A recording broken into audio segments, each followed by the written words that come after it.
Little Fox. Christmas Hide-and-Seek 1. Suitcase Surprise. It was Christmas Eve. Billy and his sister, Lindsay, were playing hide-and-seek. Billy was looking for a place to hide. 53, 54, 55, 56. Oh no! I can't go in there. Mom is busy making pies, said Billy. 60, 61, 62, 63. Oh no! I can't go in there either, he said in a whisper. Billy's father was Dr. Vinton, a famous animal doctor. He was talking on the phone. He looked very worried. Billy knew he shouldn't bother his father. You say they're sick? All of them? What's wrong with them? Asked Billy's father. 67, 68, 69, 70. Billy ran upstairs. He ran into his parents' bedroom. She always checks under the bed, Billy said to himself. She always checks in the closets too, he whispered. But she never looks in my father's luggage. I'll hide in there, said Billy happily.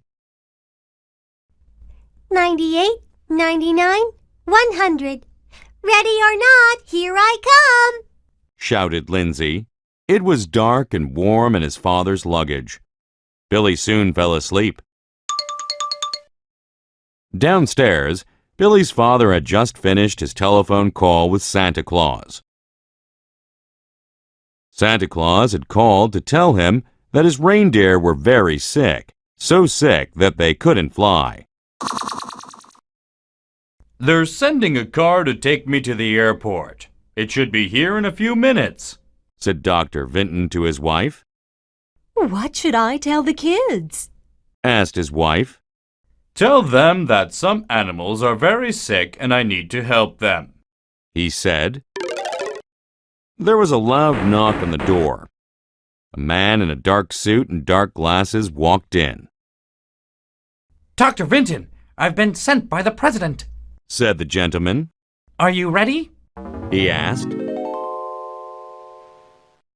Yes, said Billy's father. I have a bag packed. It's upstairs in the closet. Can you get it for me? I will get my instruments and some medicine from my office. The man nodded and went upstairs. He found the bag in the closet. Wow, this bag is heavy, said the man. The man took the suitcase and put it in the car. Billy's father joined the man in the car and they drove to the airport. At the airport, the president's plane was waiting to take Dr. Vinton to the North Pole. When Billy woke up, he wasn't sure where he was. He was very surprised. He saw his father speaking with Santa Claus. Daddy! Daddy! Called Billy. Where are we? And why are you talking to Santa Claus?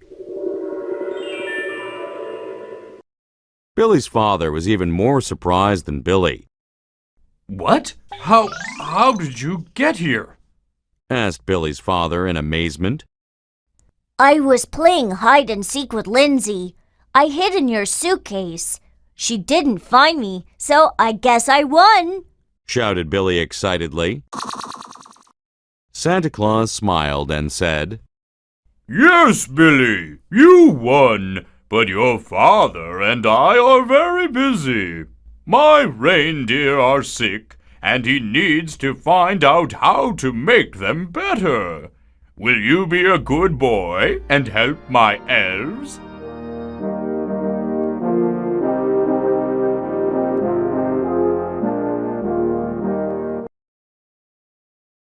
Christmas Hide-and-Seek 2. Reindeer Cheer. Billy followed one of the elves into Santa's workshop. The elves were very busy packing up toys. Billy wanted to help, but the elves were too busy to tell him how. Billy decided to go look for his father. He saw his father talking to Santa Claus near the reindeer stables. Billy didn't want to bother him, so he went into the stables instead. Billy had never seen reindeer before, and he thought they were very big. Billy looked at the biggest one and said, Wow, you're much bigger than I thought you would be. The reindeer nodded and said, Yes, many people say that. Did you say something? asked Billy. Animals aren't supposed to talk, Yes, I did. said the reindeer matter-of-factly. My name is Dasher. What's your name? Billy understood. They were Santa's reindeer, so of course they could talk. My name is Billy. Santa said you were sick. Are you feeling better? He asked, We're not sick. said Dasher sadly. We're just really sad. We can't fly if we're sad. Oh, just like Peter Pan. Said Billy. When he taught Wendy and the boys to fly, he said they had to think happy thoughts. Dasher nodded. Yes, that's right. But it's hard to think happy thoughts when everyone is so busy. Santa doesn't have time for us anymore. We're lonely and we miss him. Billy looked at Dasher and said, If I bring Santa in here right now, will that make you happy? Nothing can bring Santa in here on Christmas Eve. He's too busy. said Dasher tearfully. Billy didn't want to see Dasher cry, so he said, But if I bring Santa in here, would that make you happy? Dasher was sobbing quietly, so he didn't answer. But Comet, Cupid, and Vixen said, Yes, that would make us very happy. Billy left the stable and ran to find his father and Santa Claus. He found them in Santa's workshop, looking into a microscope. Well, it's not an infection, Said Dr. Vinton, stepping away from the microscope.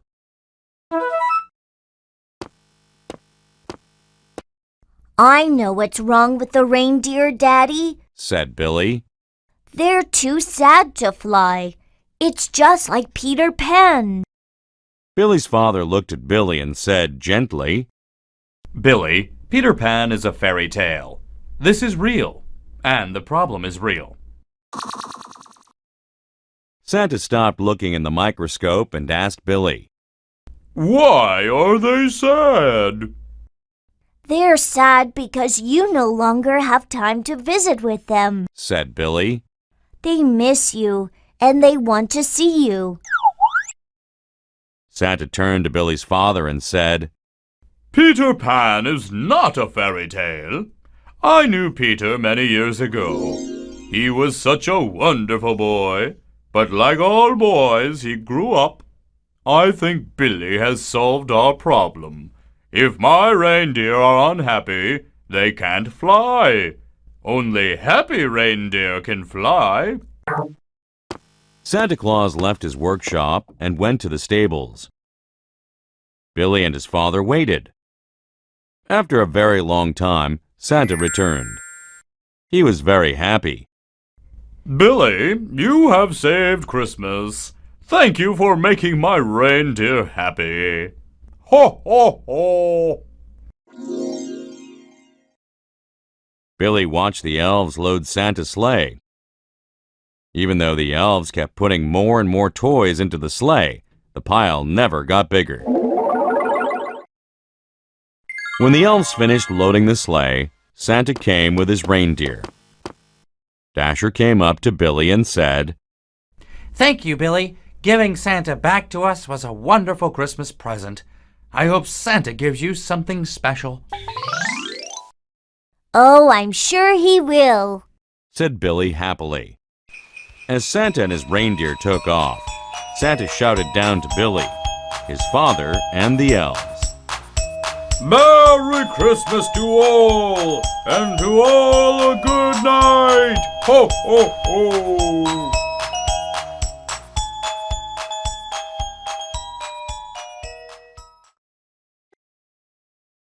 Christmas Treasures. Ella was getting ready for Christmas with her family. She was stringing brightly colored beads with her brother Danny. Guess what? Grandma called from the kitchen where she was baking cookies. It's snowing. Howls of delight came from the children as they raced to look out the window.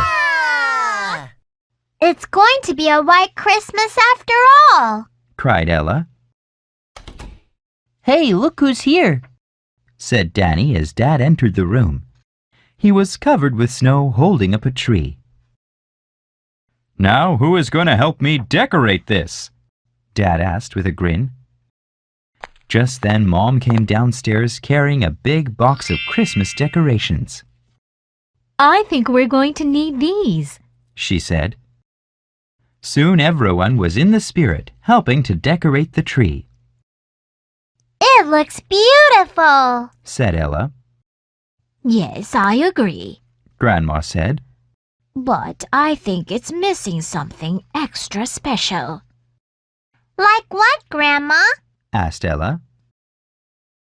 Well, I've got some old ornaments from when I was a little girl. I've been saving them to share with you, and I think the time has come. Then she brought out a very old-looking box. In here are my treasures from Christmas past. I have a story to tell about each ornament. Everyone excitedly gathered around Grandma as she began. I remember the first time I walked into my hometown department store during Christmas time. I was amazed at the beautiful display trees, all different sizes and colors, all brightly lit. I felt as if I were in a magical fairyland.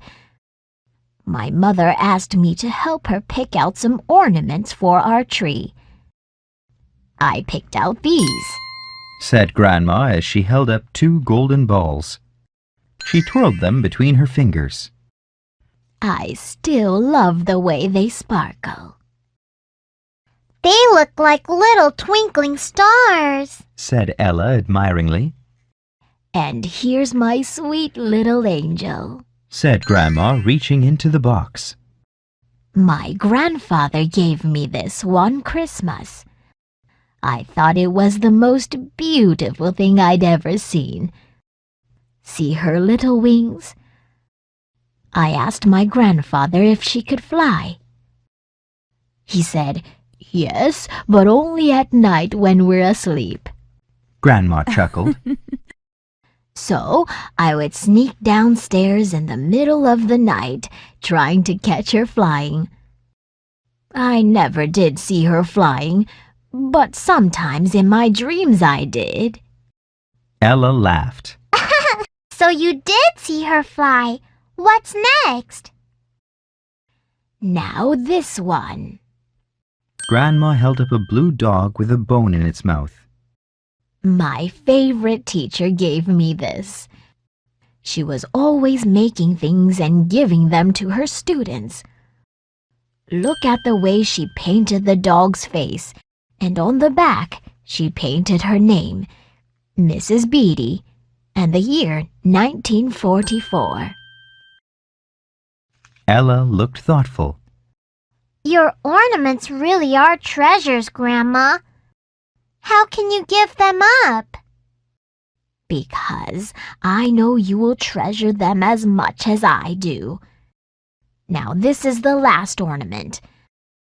I made this when I was in kindergarten.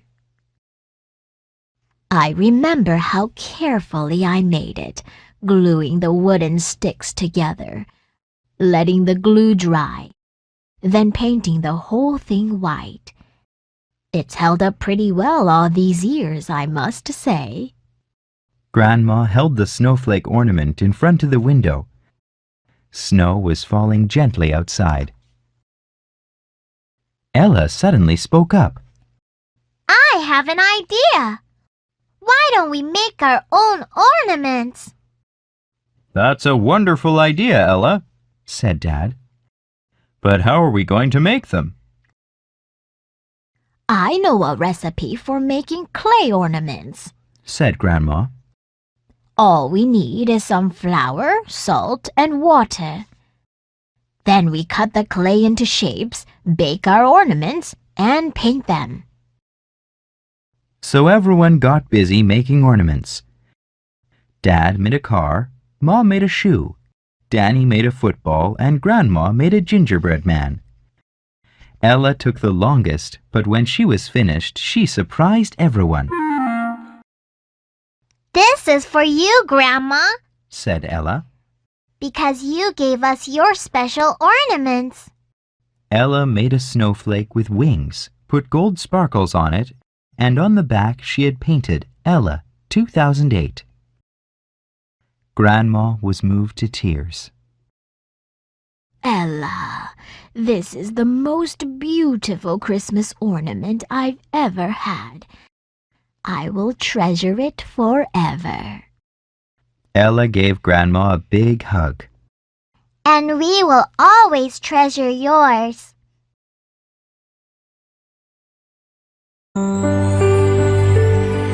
A Dog of Flanders.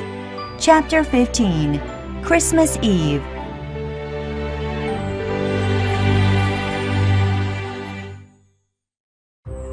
Outside, the night was dark, but inside the miller's house, logs burned in the fireplace. Delicious smells filled the kitchen. Roast ham, bread, honey, and cookies. Evergreen branches hung from the rafters, and holly hung on the wall. It was Christmas Eve. Some neighbors came in for a glass of wine and a slice of ham. They shook the miller's hand and laughed with his wife. Aloy was happy too. She looked forward to seeing Nello tomorrow, on Christmas Day. Aloy put out a big bowl of meat for Petrashu, but he didn't move.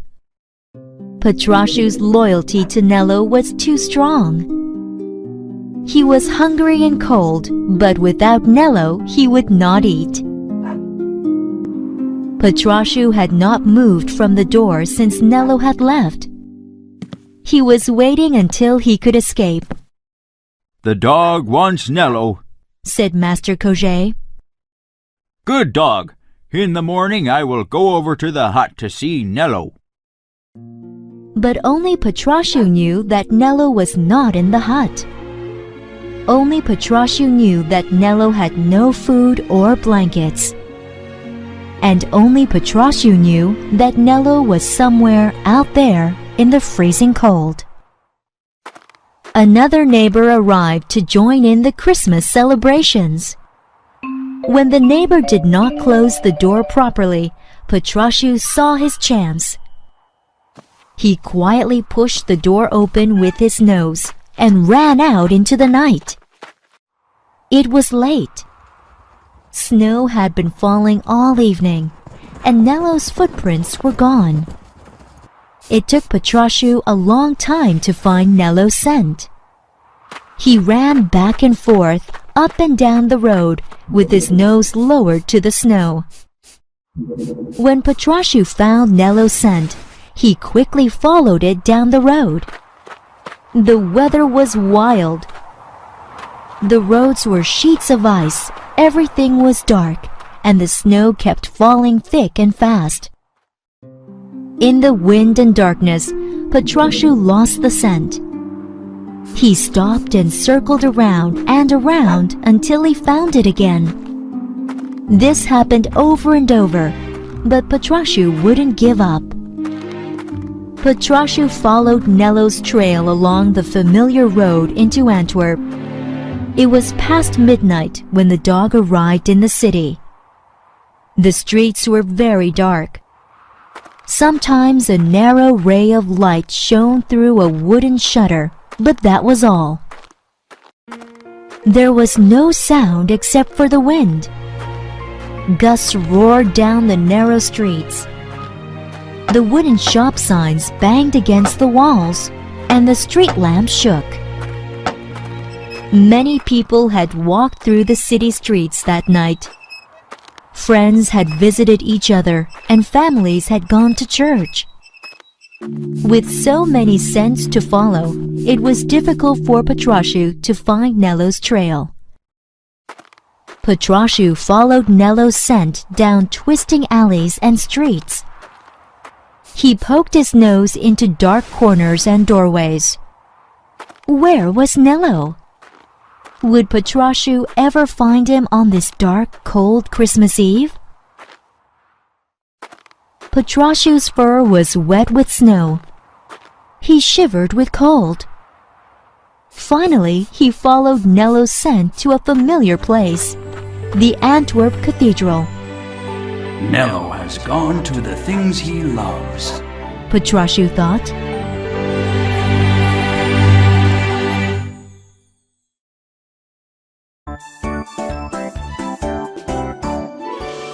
Little